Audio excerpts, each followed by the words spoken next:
Alrighty, welcome back. This is lesson number 5, I think. Wow, came through a lot of these today. Well, today we're going to start talking about forming basic minor chords. I know we've already talked about notes, major scales, minor scales, along with the Nashville number system. We've also talked about forming basic major chords. Now I want to talk about basic minor chords. So, as always, let's go back to the piano. Come on, there we go.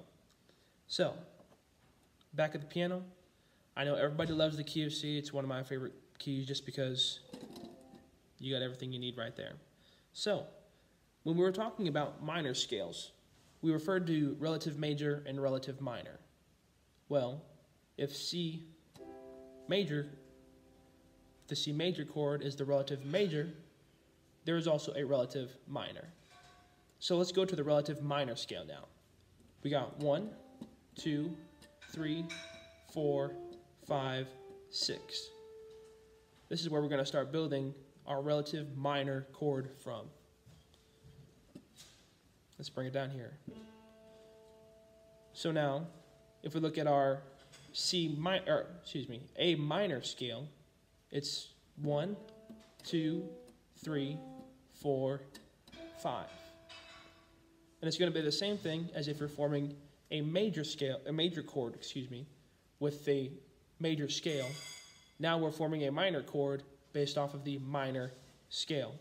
So it's going to be the same thing. We're going to be using our 1, our 3, and our 5. That's going to be forming our basic minor chord right there. 1, 3, and 5 of the minor scale.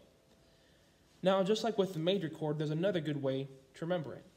If we look at God's favorite number, 7 again, you've got your note. Remember, you're not counting your note when you're counting out the 7.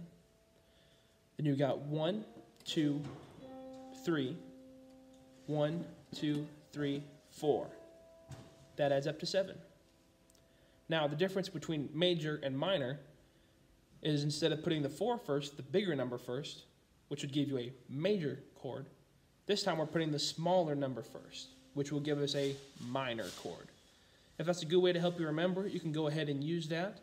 Also, if you're a lot bigger into theory, using 1, 3, and 5 on minor scales and major scales will help you get the chords you need. If you have any questions, please comment below and let me know what's going on. If not, hope you watched the rest of these videos. We got more to come, and God bless you.